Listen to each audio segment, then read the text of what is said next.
All right, so when you have radioactive material, half-life is the time it takes that material to deplete to half its original amount. So it's kind of like half the distance to the goal. You can't score a touchdown that way. It just keeps getting cut in half into smaller and smaller pieces. So technically it never really goes away, but it gets really close to zero at some point, okay? So this is another example of where E, that number that we use for natural logarithms, is used. And the formula we're going to use, gosh, you're going to get so mad at me by about Friday, is this. Okay, that's the formula we're going to use. And when we're finding half-life of something, if we want to find the half-life, we have to find the constant K first. And this is how I'm teaching you how to do it. And then we're going to go from there.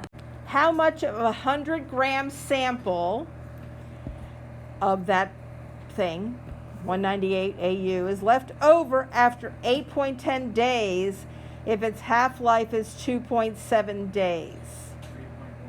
Okay, so the first thing you're going to do is find the K. And the reason we're doing it the long way is because you're going to have harder questions later. So you need to know how to do this. It's not because I'm being mean. So we started off with 100 grams. So first of all, to find K. K is the constant that would give you the half-life, okay? We know that the time of a half-life is 2.7. And all we need to know is an A and a P, right? Well, when it's half-life, I always start with P is 2 and A is 1. Because after 2.7, days, it's going to go from 2 pounds to 1 pound. Because the half-life is 2.7. Okay? And then I'm going to put the E here, and then 2.7 K to find K. And everybody should know how to leave that K alone. We've been doing this a little bit. So everybody go ahead and tell me what K is. So if we want to find the final total, we key all this in, but when we key in K, we use this number right here to the K times 8.1, and we get that there should be 12.5 grams left after 8.1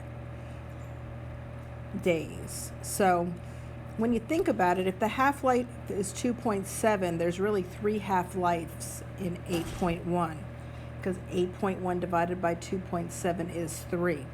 So the first half-life is going to go from 100 to 50. The second one is going to go to 50 to 25. And then the third half-life is going to go from 25 to 12.5. So that is a reasonable answer, that many grams.